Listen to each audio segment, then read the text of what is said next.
అంటే దేవుడు మాట్లాడే విషయము అక్కడికి వెళితేనే అది అందుద్ది, అక్కడికి వెళ్ళకపోతే అది అందదు.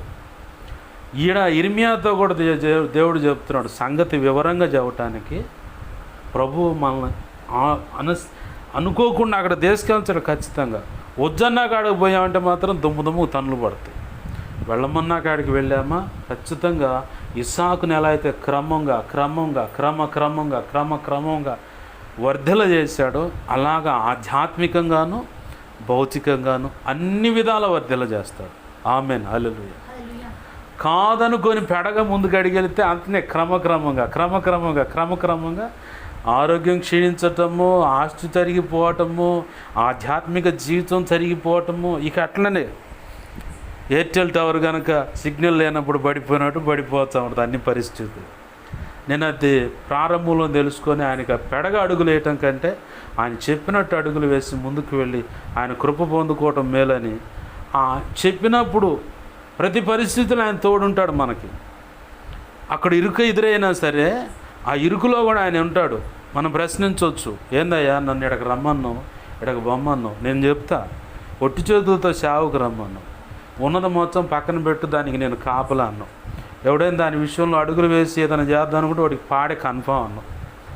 నీ ద్వారా ఈ సేవ చేయాలన్నావు. సరే వచ్చానయ్యా, ఇక్కడ ఇరుకు ఎదురవుతుంది, మరి ఏంది అని నేను నిలదీయగలను. ఎందుకంటే ఆయన నమ్మి పూర్తిగా అడిగేస్తూ నిలబడ్డాను కాబట్టి.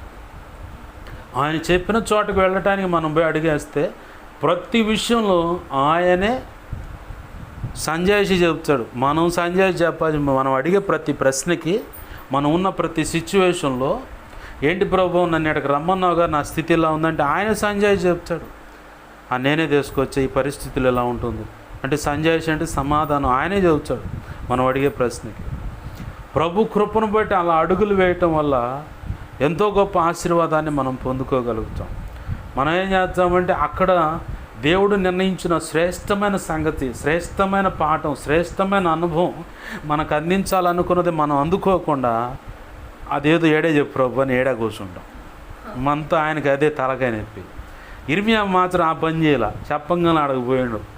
ఏం పోంగానే చూస్తూ ఉండి కళ్ళెదురు కనపడుతూ ఉంది. కుమరువా సారం మీద ముద్ద పెట్టి కుండ చేస్తూ ఉంటే చూసి అంతా అయిపోయిన తర్వాత ఆ కుండ చెడిపోవటం, మళ్ళీ దాన్ని కుమ్మరివాడు ముద్ద చేయటం, దాన్ని సరైన తనకు యుక్తమైన కుండను ఓ పాత్రను చేసి పక్కన పెడతాం. చూశాడు, అంతా అయిపోయింది.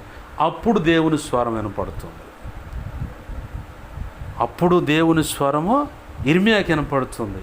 అయితే ఇక్కడ కుమ్మరవాని చేతిలో ఉన్న ఆ విషయాన్ని మనం నేర్చుకోవాల్సిన విషయం ఏంటంటే మన జీవితాల్లో ఏదైనా కానీ ఒకటి తేడా పడుతుంది అనుకున్న బిడల విషయం కావచ్చు, లేదంటే ఒకవేళ భర్త ఉంటే భర్త విషయంలో కావచ్చు, భార్య విషయంలో కావచ్చు, సేవ విషయంలో కావచ్చు, సంఘ బిడల విషయంలో కావచ్చు, వ్యాపారం విషయంలో కావచ్చు, ఉద్యోగం విషయంలో కావచ్చు, చదువు విషయంలో కావచ్చు, లేదంటే ఇంకా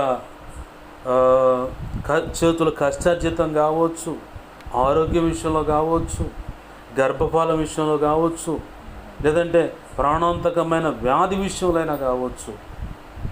అసలు డాక్టర్లే గర్భఫలం కలగదు అన్నారు, ఈ జబ్బుకు మందే లేదన్నారు.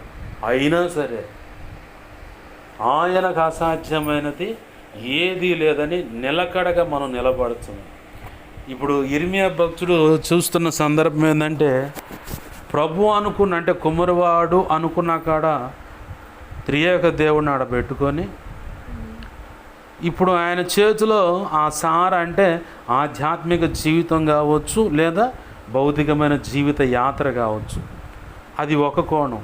దాని మీద ఇక ఆ సారా అనే దాని విషయంలో తిరుగుతున్న ఆ చక్రాన్ని కుటుంబ జీవితం కావచ్చు, దాంపత్య జీవితం కావచ్చు, బిడల భవిష్యత్తు కావచ్చు, ఆధ్యాత్మిక జీవితం విషయం కావచ్చు, సంఘం కావచ్చు, సంఘ బిడల వాళ్ళ పరిస్థితులు కావచ్చు, లేదా చదువు, ఉద్యోగం, వ్యాపారం, రెక్కల కష్టార్జితము, రియల్ ఎస్టేట్ వ్యాపారం కావచ్చు, లేదంటే సొంత భూమి విషయంలో కావచ్చు, ఎక్సెట్రా అనారోగ్య సమస్య అంటే అది వ్యాధి, గర్భసంచి సంబంధించిన వ్యాధులు కావచ్చు.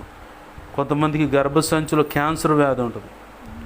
ఓవర్ బ్లీడ్ అవుతూ ఉంటుంది, క్యాన్సర్ ఉంటుంది. ఆ ఓవర్ బ్లీడ్ అవుతున్న దాంట్లోనే ఆ ఇంజెక్షన్ వల్ల కొంతమందికి హెచ్ఐవి వస్తుంది, కొంతమందికి ఎయిడ్స్ వస్తుంది. ఇంజెక్షన్ వల్ల ఇన్ఫెక్షన్ వస్తుంది. వీళ్ళ తల్లిదండ్రులు లేదంటే కుటుంబ సభ్యులు, బంధువులు ఏమనుకుంటారంటే ఇది ఎక్కడో, స్త్రీ అయితే ఇది ఎక్కడో చెడిపోయి తిరిగింది, ఎవరితోనో పాపం చేసింది, అందుకే ఈ రోగం వచ్చిందని వాళ్ళని ముద్రలేస్తూ ఉంటారు. పురుషుడి విషయంలో కూడా అతను పొరపాటు చేయకపోయినా ఒకవేళ ఈ వ్యాధి వచ్చి ఉంటే, ఇలాంటి వ్యాధులు వచ్చి ఉంటే, అంటే ఎయిడ్స్ కానీ హెచ్ఐవి కానీ వస్తే అతను ఏ స్త్రీతో కలవలేదు, అయినా కానీ అతను ఈ వ్యాధి ఉందంటే ఒక కారణం తల్లిదండ్రులలో నుంచి వచ్చిన రక్తాన్ని బట్టి అన్న వాళ్ళకన్నా ఉండాలా. ఏది గర్భం దాల్చినప్పుడు ఆ తల్లి ఈ బిడ్డను కనేటప్పుడు, కనే ముందుగా, లేదు అక్కడ కూడా లేకపోతే ఇంజెక్షన్ వల్లే ఇన్ఫెక్షన్ వస్తుంది. రెండవది ఎక్కడ వస్తుంది అంటే తెలియకుండా ఒక రక్తాన్ని ఎక్కించినప్పుడు అక్కడ ఆ సమయంలో కూడా వస్తుంది. ఏమి తెలియకుండా అరాకొర అజ్ఞాన స్థితి, మేము జ్ఞానులం అనుకుంటారు, అరాకొర అజ్ఞానంగా ఉన్నవాళ్ళు. అంటే రివర్స్లో చదువుతున్నది పాస్టర్ గారు అంటే మరి వాళ్ళు జ్ఞానులు కదా, మనకు దృష్టిగా అరాకొర అజ్ఞానం. అది అరాకొర జ్ఞానాన్ని బట్టి అజ్ఞానంగా మాట్లాడుతూ ఉంటారు వాళ్ళు. మనసుకు లోతైన గాయాలు కలుగజేస్తాడు. అసలుకే రోగం వచ్చి నయంగాక బిడ్డలు రేపొద్దున పెళ్లి చేసుకునేవాడు ఎన్ని ప్రశ్నలు వేస్తాడో అని చెప్పని ఒక రకంగా ఒక పక్కన తనామునకలై తల్లకిందులు అవుతూ ఉంటే వీళ్ళు మాత్రం మంచి మంచి రాళ్ళు తీసుకుని ఇసిరేస్తూ ఉంటారు. అసలు అట్లాంటి వాడిని చూస్తే నాకు వస్తుంది కోపం. అసలు ఆ బిడ్డను ఎప్పుడు అర్థం చేసుకుంటారు మీరు? ఇప్పుడు పొరపాటే జరిగినా, పొరపాటు జరగకపోయినా ఆ వ్యాధితో ఎంత మానసికంగా వాళ్ళు దిగాలొచ్చు, మనోవేదన పడిపోయి ఏంటి నా భవిష్యత్తు అని చెప్పని, పెళ్ళి అయి ఉంటేనేమో ఎవరికి సమాధానం చెప్పాలని, పెళ్ళి కాకపోతే నన్ను పెళ్లి చేసుకోబోయేవాడు వస్తారా, సరే పెళ్లి సంబంధాలు చూస్తే ఉన్నదన్నట్టు ఒకళ్ళు చెప్పేస్తారు, అయ్యా నా పరిస్థితి ఇది, నా జీవితంలో ఇలా జరిగింది, ఈ పరిస్థితిని బట్టి నాకు ఈ వ్యాధి వచ్చింది, మరి నీకు ఇష్టమేనా అంటారు. అది తెలిసిన వాళ్ళు ఏం చేస్తారంటే సభకు నమస్కారం అని వెళ్ళిపోతారు. సరే ప్రభు చిత్తంలో, ప్రభు సంకల్పంలో నిర్ణయమైన కొన్ని సంబంధాలకు ఇట్లాంటి సందర్భాలు ఉంటాయి. ఆ సందర్భాల్లో ప్రభు నిర్ణయించినటువంటి ఆ వ్యక్తితో ఈ వ్యక్తి అయ్యా నా పరిస్థితి ఇదేం చెబితే అతగాడు ఒప్పుకుంటాడో లేదో, ఆమె ఒప్పుకుంటుందో లేదో అని ఈ తర్జన భర్జనలో ఉంటారు. అసలు ఇదొక దిగులుతో, ఉన్న రోగం కంటే ఇదొక దిగులు ఎక్కువైంది. ఆ దిగులుతో భయంకరమైన వేదన పడుతూ ఉంటారు. ఇప్పుడు దేవుని సంకల్పంలో నిర్ణయమైనది ఎందుకు అనుమతించాడు అన్న సంగతి ఆ వ్యక్తి ఆత్మీయుడై ఉంటే, ఆత్మీయురాలై ఉంటే ఖచ్చితంగా ఆ సందర్భాన్ని అర్థం చేసుకొని ప్రభు కృపను బట్టే వారు జతపరచబడతారు. ప్రభు కృపను బట్టే జతపరచబడతారు. అది ప్రభు తన సంకల్పం చొప్పున నెరవేరుస్తాడు. ఆమెన్, హల్లెలూయా.